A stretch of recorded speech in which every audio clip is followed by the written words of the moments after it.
InsyaAllah saya akan tunjukkan kepada tuan-tuan keadaan umat terlalu genting. Terlalu genting. Kenapa terlalu genting? Kerana kita akan berdepan dengan fasa di mana umat akan ditekan maksima, akan dibunuh maksima. Hari ini pelarian paling banyak di seluruh dunia pun orang Islam. Kalau Syria sahaja yang lari 7 juta lebih pelarian. Itu tak termasuk yang mati. Begitu juga yang kita mendengar macam-macam cerita dari negara China,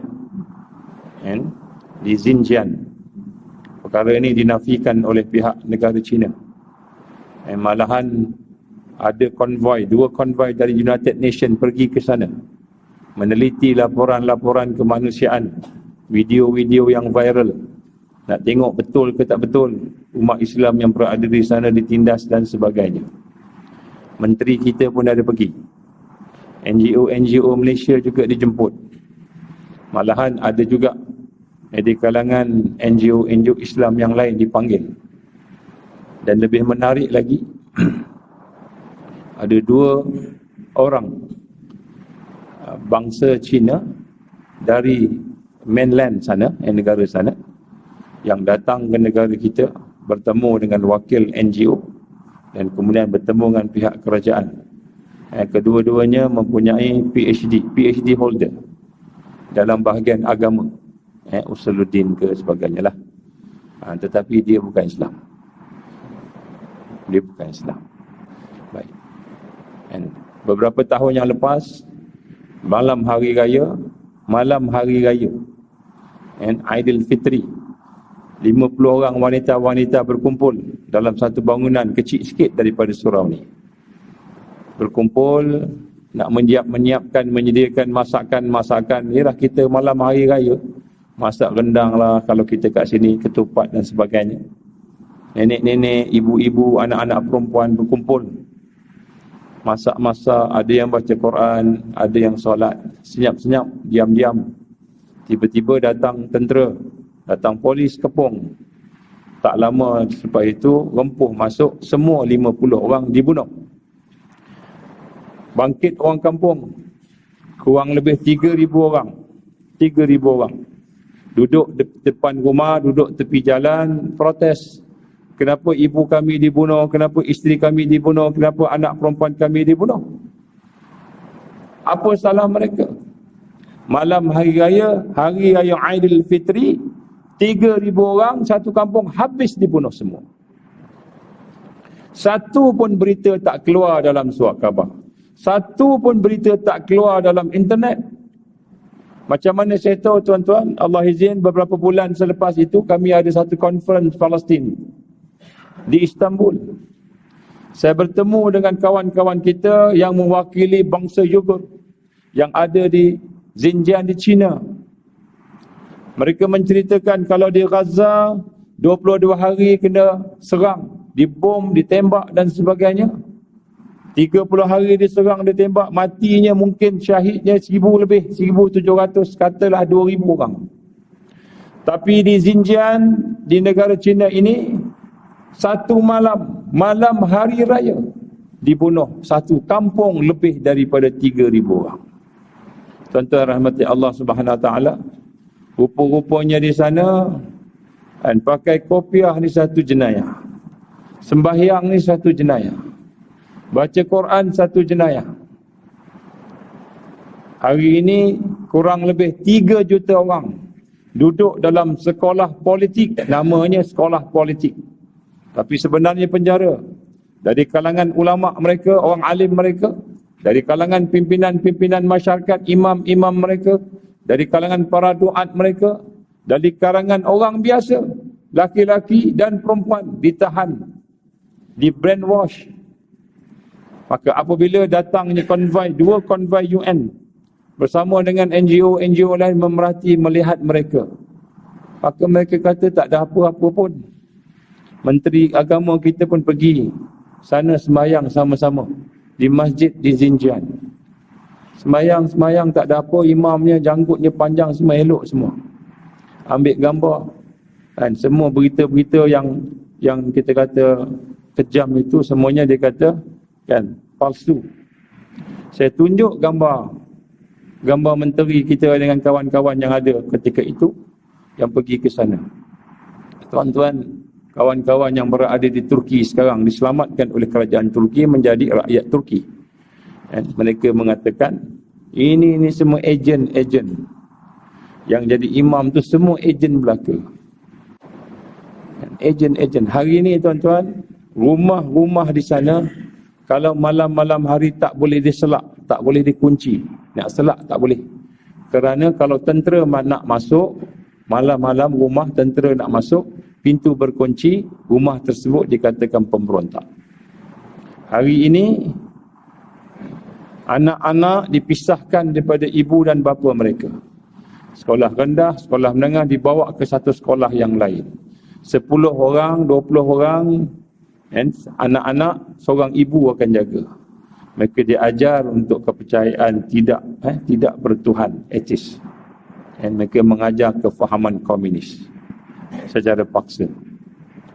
Wanita-wanita sana dipaksa berkahwin dengan orang yang bukan Islam. Diperkosa. Ada yang sampai mengandung.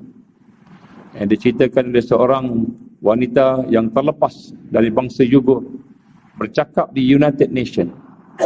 Dia mengatakan ketika dia ditahan, dia terlepas.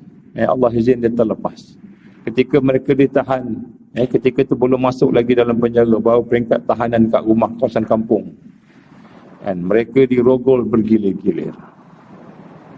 Ketika dirogol, kalau wanita-wanita itu menunjukkan muka yang marah, muka yang takut, muka yang tak ada respon, lepas dirogol dibunuh. Bagi mereka yang menunjukkan respon, ada muka manis senyum, ada muka yang biasa, tak ada kelat, maka dibiarkan hidup. Sebahagian mereka dibawa ke dalam penjara. Penjara politik, sebahagian mereka diletakkan di rumah. Allah izin dia berjaya melarikan diri. Membuat keterangan di United Nations. Itu yang United Nations masuk tu. Tuan-tuan rahmati Allah Subhanahu Wa Taala. Tapi apa yang kita boleh buat? Beberapa NGO jumpa dengan saya, sebut, marilah kita buat sama-sama untuk Yugur ini. Tuan-tuan, apa yang kita boleh buat? Recep Tayyip Erdogan pun satu ketika mahu menceritakan, menggambarkan jangan ganggu bangsa ini bangsa Turki. Dulu di zaman Osmaniyah dulu duduk di bawah kerajaan Islam. Maka tiba-tiba pemimpin Korea Utara, siapa namanya, Pak Jombong apa tu, susah nak sebut nama dia tu, buat satu sidang media, memberi amaran kepada Turki, memberi amaran kepada Erdogan. Dia kata apa? Wahai Erdogan, kami ada peluru berpandu nuklear dan peluru berpandu biasa yang boleh sampai ke bandar Istanbul, sampai ke Ankara pejabat kamu. Kami akan hantar peluru-peluru itu jika kamu menyebut mengacau kawan rakan kami Cina. Tuan-tuan, negara Cina tak payah cakap, dia hantar anjing dia je cakap. Erdogan selepas tu senyap, tak boleh buat apa. Tuan-tuan rahmati Allah SWT, begitu juga yang berlaku di Myanmar. Kita mendengar bangsa Rohingya diseksa teruk, dibakar. Mereka telah dianiaya. Bukan saja bangsa Rohingya, sebenarnya ada bangsa lain juga yang dianiaya. Tapi yang terbesar bangsa Rohingya, orang Islam kita. Sampai peringkat hari ini tuan-tuan, kalau ada orang Rohingya kat sini, mereka tak ada dah bahasa tulisan, dah tak ada, tinggal bahasa cakap je. Bahasa pasar, hilang. Saya melihat dalam satu video yang diupload di YouTube, dah lama dah. Satu kumpulan budak-budak muda, diikat tangannya, diikat kakinya, dibuatkan macam seperti bulatan. Diambilnya kayu buluti, dipukul sampai patah tangan. Sampai tangan patah. Kemudian tak cukup dengan itu, kaki juga dipukul sampai patah. Kemudian tak cukup, dibaringkan, dicocok sebelah mata dia cocok. Dan nak melihat supaya mata satu lagi tengok siapa yang cocok. Habis itu dia cocok dada sampai mati. Tuan-tuan, menjerit-jerit. Satu video yang lain yang diupload juga oleh tentera mereka, tak ada sikit rasa takut pun.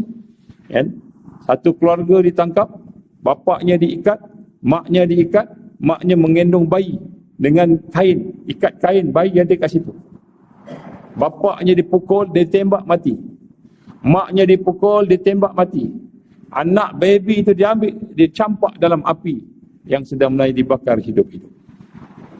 Ini yang berlaku sebahagiannya di Myanmar, di Rohingya, bangsa Rohingya yang kena. Tuan-tuan, begitu juga yang berlaku di Syria. Yang berlaku di Syria ni hebat, tuan-tuan.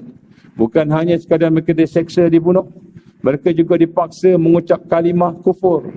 La ilaha illa Asad. Tidak ada Tuhan melainkan Asad. Kerana kefahaman Syiah Nusariyah, mereka meyakini bahawa kan kepimpinan itu, rohnya itu dari Allah. Maka dia kata apa? Kena sembah Asad. Dipaksa. Satu video digambarkan seorang laki-laki setelah dipukul, dipatahkan tulang rusuknya, dibakar rambutnya dibakar, janggutnya dibakar. Kemudian dipaksa mengucap kalimah kufur tadi, tak mau, ditanam hidup-hidup. Ditanam hidup-hidup. Satu keluarga yang lain, setelah bapaknya dibunuh, maknya dibunuh, adik-beradik, kakak, abang dibunuh, tinggal dia. Umur lebih kurang dalam mungkin 5 tahun, 4 tahun agaknya budak-budak. Dia suruh lari. Budak tu takut, menangis, lari. Mula-mula saya ingat dia nak lepaskan budak tu. Rupa-rupanya dia lepaskan anjingnya yang telah dibiarkan lapar mungkin wallahu alam beberapa hari. Kejar budak, makan dia hidup-hidup depan kamera, tuan. Depan kamera. Begitu juga yang berlaku di Yaman. Hari ini Yaman lebih daripada 80,000. Lebih daripada 80,000 anak-anak remaja mati sama ada kena bom ataupun sebab tak cukup makanan ataupun sebab tak cukup ubat-ubatan dan minum air. Tuan-tuan rahmati Allah, apa yang kita boleh buat? Tengok. Kita boleh menangis. Sebahagian kita mungkin bolehlah hantar barang-barang bantuan. Tuan-tuan rahmati Allah, peristiwa yang berlaku di Palestin lebih hebat lagi. Lebih hebat lagi. Saya akan cerita sikit tentang Palestin ni sekejap lagi. Nak gambarkan kepada kita apa yang kita boleh buat.